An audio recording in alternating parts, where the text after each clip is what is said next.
খবর রাখেন, কদিন আগে ক্যালকাটায় সম্ভবত এক নাস্তিকের সঙ্গে এক মুফতি সাহেবের বিতর্ক হয়েছে, ডিবেট হয়েছে। বিতর্কের টপিক, বিষয়বস্তু কি ছিল জানেন? Does god exist? আল্লাহ কি আছে? নাস্তিক বলে যে আল্লাহ নাই। নাউজুবিল্লাহ বলেন। মুফতি সাহেবের প্রমাণ করতে হয়েছে যে আল্লাহ আছে, আল্লাহ আছে। আমরা অনেকে আল্লাহ তাবারক ওয়া তাআলা আছে মানি, কিন্তু তার কথাগুলোকে সেইভাবে বিশ্বাস করি না। এর প্রমাণ হচ্ছে কথা অনুযায়ী আমল করি না। আছে না নাই? যারা আল্লাহ তাবারক ওয়া তাআলাকে তো বিশ্বাস করি, কিন্তু তার কথাগুলো ঠিক মতো মেনে চলি না, তাদের ভেতরেও দ্বীন এবং ইসলামের নানা বিষয় নিয়ে সন্দেহ কাজ করে। যেমন আমি যে কথা বললাম, আপনারা সেটা বিশ্বাস করেছেন নিঃসন্দেহে, যে সর্বনিম্ন জান্নাত যেটা, এটা এই দুনিয়ার কমপক্ষে, কিন্তু এটা প্রশ্ন হয় না হুজুর, ওই যে পৃথিবীর শুরু থেকে কিয়ামত পর্যন্ত কোটি কোটি বিলিয়ন ট্রিলিয়ন লোকেরা জান্নাতি হবে, একজন যদি এই পৃথিবীর 10টার সমান জান্নাত পায়, তো এত লোকের জান্নাত কোত্থেকে দিবে? হিসাবটা জটিল আছে। পৃথিবী কি চারটিখানি কথা? 200-র উপরে রাষ্ট্র আছে, 700-800 কোটি মানুষ আছে, পাহাড় পর্বত নদী নালা খাল বিল, কত কিছু, স্বর্ণের খনি, লোহার খনি, কয়লার খনি, হীরার খনি আছে না নাই? বিশাল পৃথিবী। আবার আমি এত বড় জান্নাত দিয়ে কি করব? একটা কোনায় পড়ে থাকবো, ঘর বানাবো কি বানাবো না, ওটা ভিন্ন বিষয়।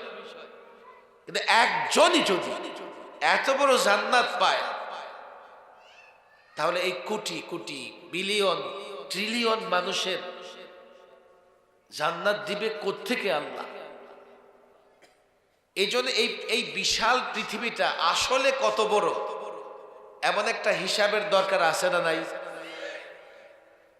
এক হিসাব করে, আমরা সূর্য দেখি না? দেখি কি দেখি না? কিসের মতো দেখি? বড় মটকার মতো, একটা ছোট্ট প্লেটের মতো, থালার মতো, দেখি কি দেখি না? আপনাদের কষ্ট হইতেছে? সূর্যটা কত বড় জানেন? এমন 13 লক্ষ পৃথিবী সূর্যের পেটের ভেতরে ঢুকে যাবে। কয় লক্ষ? কয় লক্ষ? 13 লক্ষ গুণ বড় একটা সূর্যকে প্লেটের মতো দেখি। বিজ্ঞান বলে এই সূর্যের চাইতেও কোটি কোটি গুণ বড় গ্রহ নক্ষত্র আছে। এই মহাশূন্যে, মহাকাশে, আল্লাহু আকবার, কোটি কোটি।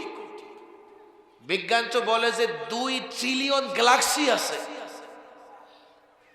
আল্লাহর রাজত্ব কত বড়, রাজত্বের বিশালতা কত! যার কাছে 20,000 কোটি টাকা আছে, তার কাছে 20 টাকার কোনো মূল্য আছে? হাদিসে এসেছে দুনিয়ার মূল্য কত আল্লাহর কাছে? কয় মশার দানার চেয়েও কম। আপনারা এখন ব্যাখ্যা করবেন, হুজুর কথা হইল এত বড় পৃথিবী অথচ তার মূল্য মশার দানার চেয়ে কম? হ্যাঁ, 20,000 কোটি টাকার মালিকের কাছে 20 টাকার কোনো মূল্য নাই। বিশাল রাজত্বের অধিকারী আল্লাহর কাছে ছোট্ট একটা পৃথিবীর কোনো মূল্য নাই। বলে হুজুর আপনার কথা কেমনে বিশ্বাস করবো? বিজ্ঞান তো বিশ্বাস করেন, তাই না? বিজ্ঞান বলে কি, মহাকাশে গেলে এই পৃথিবীটা একটা বিন্দু বিন্দু ফোটার মতো মনে হয়। এই মহাশূন্যে এই পৃথিবী যদি একটা বিন্দু ফোটার মতো মনে হয়, তো একজন ব্যক্তিকে এমন 10টা বিন্দু দিয়া কোটি কোটি জান্নাতীকে যদি এমন ফোটার মতো দুনিয়ার 10টা গুণ দিয়ে দেয়, আমি তো মনে করি আল্লাহর বিশাল রাজত্বের একটা কোনাও ভরবে না। আল্লাহ কত বড় দেখেন, আলোচনা থেকে এটা বুঝে আসে আল্লাহ কত বড়, আল্লাহ কত বড়। এই জন্য তো বান্দা সম্পর্কে বলে দিয়েছেন, সব বান্দাকে যদি আল্লাহ ক্ষমা করে দেন আল্লাহর কিচ্ছু যায় আসে না। কথা একদিকে চলে আসছে, আমি বলছিলাম সুবহানাল্লাহ, আলহামদুলিল্লাহ, আল্লাহু আকবার বলে সওয়াব আছে না নাই? এত সওয়াব, জান্নাতে গাছ লাগানো হয়, আকাশ জমিনের ফাঁকা জায়গা সওয়াব দিয়ে পরিপূর্ণ করে দেওয়া হয়। আমরা একটা হিসাব করি, সেটা কি? মাসে অনায়াসে সহজে জান্নাতে কত হাজার গাছ লাগাইতে পারবো? বলেন কয় হাজার? বলেন কয় হাজার? আমরা প্রত্যেক ওয়াক্তের পরে, ফরজ নামাজের পরে 100 বার পড়লে দৈনিক কয়শো বার হয়? কয়শো বার হয়? দৈনিক যদি 500 বার হয়, মাসে কয় হাজার বার হয়? 15,000। বলেন 30 দিনে যদি 1 মাস হয়, তো 30 500 কত? আপনি খেয়াল করে দেখেন, আল্লাহু আকবার। অথচ নামাজের পরে 2-2.5 মিনিটের মধ্যে আমরা এই তাসবিহগুলো পড়তে পারি। এই যে মাহফিলে আসতেছি, সুবহানাল্লাহ, আলহামদুলিল্লাহ, আল্লাহু আকবার বলতেছি, সওয়াব হচ্ছে কি হচ্ছে না? অনেকে বলে কি, হুজুর মাহফিলে গিয়ে লাভ কি? আমল টামল তো কিচ্ছু করি না, লাভ আসে না নাই? ওয়াজ শুনলে লাভ আসে না নাই? বলেন আসে না নাই? তো হুজুর আমল তো করি না, আমল করার চেষ্টা করো, আমল করলে ডাবল সওয়াব। কথা ঠিক না বে ঠিক? বলেন সুবহানাল্লাহ, সুবহানাল্লাহ, আলহামদুলিল্লাহ, আল্লাহু আকবার, আল্লাহু আকবার উঁচু আওয়াজে। কথা ঠিক না বে ঠিক? নামাজে কেরাত আস্তে পড়লেও আল্লাহু আকবার। কথা ঠিক না বে ঠিক? নামাজে কেরাত জোরে পড়লেও আল্লাহু আকবার জোরে। মসজিদের মাইকে আল্লাহু আকবার। কথা ঠিক না বে ঠিক? আল্লাহু আকবার কেন জোরে পড়বেন? তাকবীর ধ্বনি যতদূর যাবে শয়তান থাকতে পারবে না। এজন্য উঁচু আওয়াজে আল্লাহু আকবার বলবেন। বলবেন তো ইনশাআল্লাহ? বলেন আল্লাহু আকবার, আল্লাহু আকবার, নারে তাকবীর, নারে তাকবীর। দাঁড়িয়ে থাকা যুবকরা, তোমাদের হাতে পায়ে ধরি, হাতটা উঠাও, উঠাও। বলে হুজুর দরকার কি? দরকার আছে, একটু পরে বলবো। কি নেতাদের মতো হাত উঠাইতেছ কেন? এমনি উঠাইতে হাত দেখাইতেছে, মুষ্টিবদ্ধ করো। সুপুরুষ, শক্তিশালী পুরুষের মতো হাত উঠা। আপনারা উঠান। ওরা একা একা লজ্জা পাইতেছে। হাতের নানা রকমের ধরন আছে না? এমন করলে কি হয়? কি হয়? কি হয়? আবার এমন করলে বিদায়। কথা ঠিক না বে ঠিক? মানে এইভাবে হাত দেখায় এক তো নেতা, আবার এমন করে দেখায় বিদায় নিতেও দেরি হবে না। কথা ঠিক না বে ঠিক? এটা কিসের হাত? শক্তিশালী হাত। কিসের হাত? আরে কিসের হাত? কিসের হাত?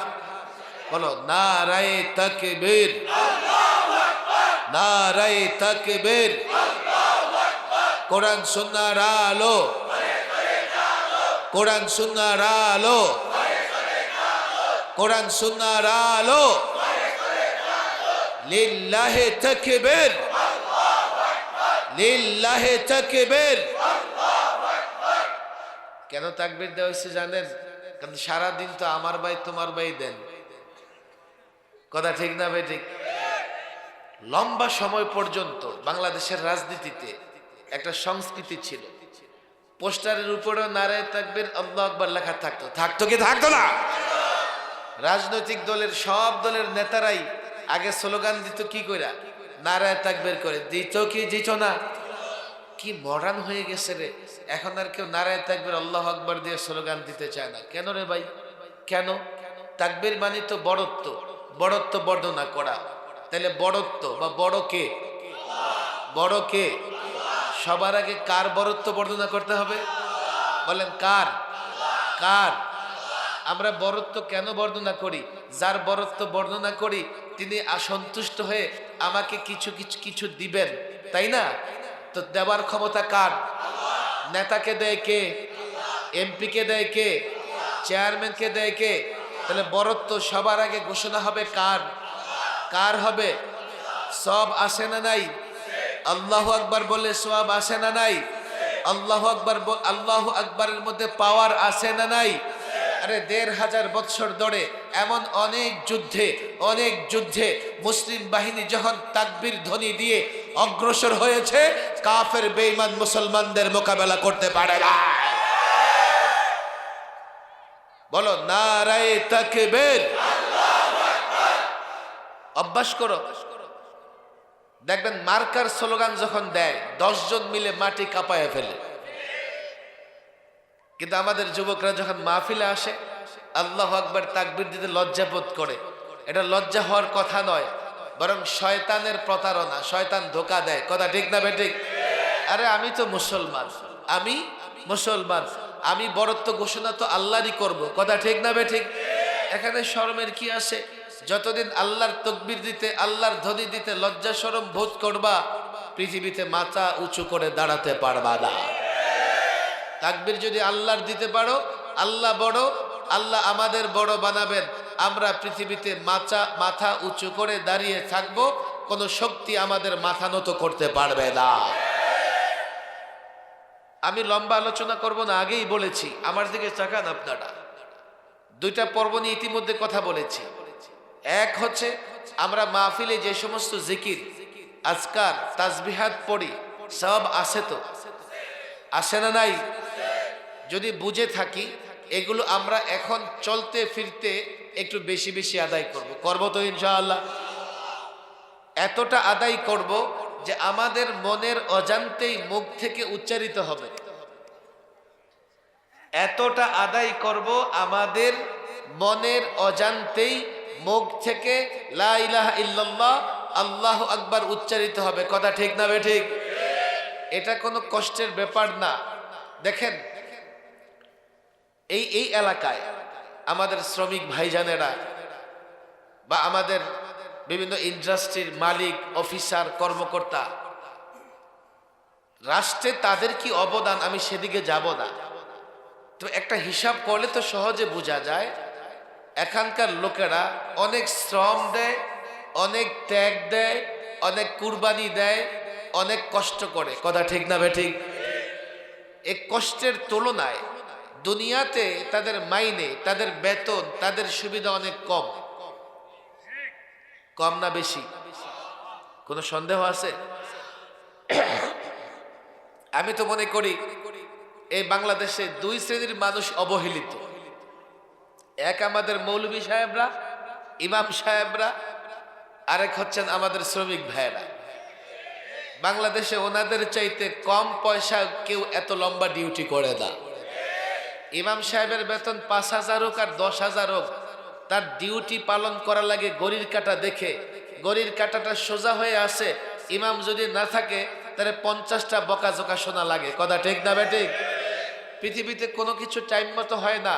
লোকেরা মনে করে বিমান মনে হয় টাইম মতো ছাড়ে। আপনি যান, প্রত্যেক দিন দেখবেন ৫ মিনিট, ১০ মিনিট, ৫০ মিনিট, ২ ঘন্টা পর্যন্ত বিমান ডিলে করে।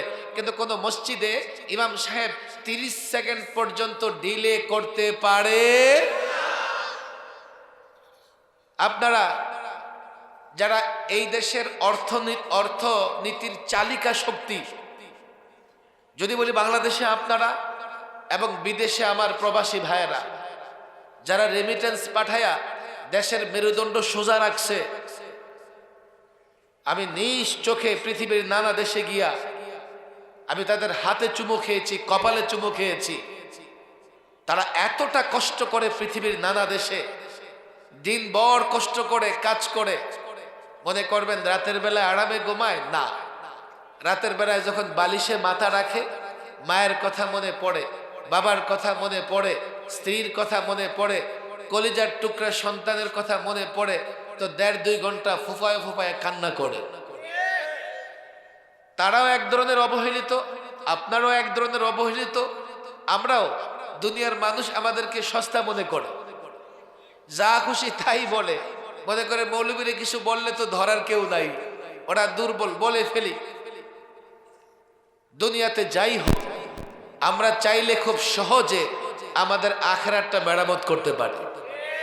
দুনিয়া তো শেষ হয়ে যাবে, দুনিয়া শেষ হয়ে যাবে, বাড়ি গাড়ি অট্টালিকা থাকলেও শেষ হবে, এবং যদি কষ্টের মধ্যে থাকি তারপরও দুনিয়া শেষ হয়ে যাবে, আখিরাত শেষ হবে না। কথা ঠিক না বেঠিক? আখিরাত কি হবে না? আমাদের আসল আখিরাত, আমাদের আসল কি? একটা এক্সাম্পল, উদাহরণ দিব আপনাদের। আপনাদের কষ্ট হইতেছে? আধা ঘন্টা থাকবেন না আরো? আমার দিকে তাকান। হাকিমুল উম্মাহ আশরাফ আলী থানভী রাহিমাহুল্লাহ, আল্লাহু আকবার, খেয়াল করেন, বুঝতে হবে কথা কি বলি। একটা উদাহরণ দিয়েছেন। এক ব্যক্তি ডিউটি করেছে, ডিউটি করেছে বলতে আপনার একটা কাজ করে দিয়েছে। এখন আপনি সেই ব্যক্তিকে বললেন যে ভাই, তোমাকে এখন পারিশ্রমিক দিব, তবে তোমাকে আমি পারিশ্রমিক দিব দুটা জিনিস দ্বারা, তুমি চাইলে এটাও নিতে পারো এটাও নিতে পারো। কি? পারিশ্রমিক হিসেবে, মজুরি হিসেবে আমি তোমাকে এই ঘরটা থাকতে দিব, এই ঘরটায় থাকতে দিব। কতদিন? বলে 1 মাস, 2 মাস, 3 মাস, 6 মাস, এরপরে তোমাকে আমার ঘর ছেড়ে দিতে হবে। একটা অপশন। আরেকটা, ওই যে দেখো আরেকটা ঘর তৈরি হচ্ছে, রেডি না, তোমাকে একটু সময় দিতে হবে, আমি 6 মাস পরে তোমাকে আমি ওই ঘরটাতে থাকতে দিব। তবে পার্থক্য হচ্ছে, তুমি যখন ওই ঘর আমার কাছ থেকে পারিশ্রমিক হিসেবে নিবা, তোমাকে সেই ঘর ফেরত দিতে হবে না। একজন বুদ্ধিমান মানুষ হিসেবে সে কি বলবে? আচ্ছা, আমি এই ঘরটা নিয়ে কি করব? 2 মাস 6 মাস পরে তো ঘরটা ফেরত দিতে হবে, এর চেয়ে বরং ভালো আমি 6 মাস কষ্ট করি, কষ্টের পরে সেই ঘরটা যখন আমাকে দিবে, আমার আর সেই ঘর থেকে বের হতে হবে না, চিরদিন আমি সেই ঘরে আরাম করব, বসবাস করব। হাকিমুল উম্মাহ লিখেন, আমরা যে আল্লাহর গোলামি করি, আমরা আল্লাহর দাসত্ব করি, আল্লাহ তাবারক ওয়া তাআলা আমাদের সামনে 2 ধরনের পুরস্কার রেখে দিয়েছেন। এক ধরনের দুনিয়া, এক ধরনের আখিরাত। দুনিয়া কি জিনিস? আল্লাহ এখানে যাই দেন, 24 তলা বিল্ডিং দিলেও ছেড়ে আমাকে কবরে 3.5 হাত মাটির নিচে চলে যেতে হবে। আমাকে যদি আল্লাহ দুনিয়াতে ল্যান্ড ক্রুজার গাড়িও দিয়ে থাকেন, আমি মৃত্যুর পরে আমাকে ওই মার্কিন সাদা কাপড়ে পেঁচায়া মাটির নিচে দাফন করা লাগবে, কিন্তু এটা নগদ, আমরা নগদ পেয়ে যাই। আখিরাত একটু পরে আসবে, একটু পরে আসবে, তখন একটু পরে আসবে বটে। আখিরাতে যে নিয়ামত আল্লাহ তাবারক ওয়া তাআলা দিবেন, আখিরাতে যে ঘর আল্লাহ তাবারক ওয়া তাআলা দিবেন, কোনোদিন কেড়ে দিবেন না। আমি জানি না আপনারা আমার কথা মনে রাখছেন কিনা। আমি বলেছি, আমরা যখন দোয়া করি, আমাদের দোয়াগুলো কয়ভাবে কবুল হয়? আরো জোরে, কয়ভাবে? কয়ভাবে? বলেন বলেন, কয়ভাবে? মুখস্থ করবেন না, শুধু শুনবেন, করবেন তো? এক, আমরা যা চাই আল্লাহ তাই দিয়ে দেন। আমরা যা চাই, বলেন আমরা যা চাই। আমি বলতেছি, আল্লাহ আমাকে এখানে 1 কাঠা জায়গার ব্যবস্থা করে দেন। তা আমি সামান্য উপার্জন করছি, আল্লাহ একজন ভাইকে মিলাই দিছে, সৎ মানুষ, ঝামেলা নাই, টাকা দিছে, 1 কাঠা জায়গা দিয়ে দিছে। এটা হলো আমি যা চাই আল্লাহ তাই দিয়ে দিবেন। 2, আমি চেয়েছি 1 কাঠা জায়গা, আল্লাহ আমাকে 1 কাঠা জায়গা দেন নাই, তবে আমার উপর থেকে একটা মুসিবত সরাইয়া দিছেন। আমি এখানে আসার পথে 2 জন রুগী দেখে আসছি ঢাকার গ্রিন লাইফ হসপিটালে। একজন বিবারিয়ার একজন মুরব্বী আলেম, আরেকজন আমার এক ছাত্রের গার্ডিয়ান বাবা। ছাত্রটা কি বললো জানেন? যে বাবার বাইপাস হয়েছে, হার্ট অ্যাটাক হয়েছিল, বাইপাস হয়েছে। আমি তো বললাম তাহলে তো অনেক খরচ। হাউজের অনেক খরচ।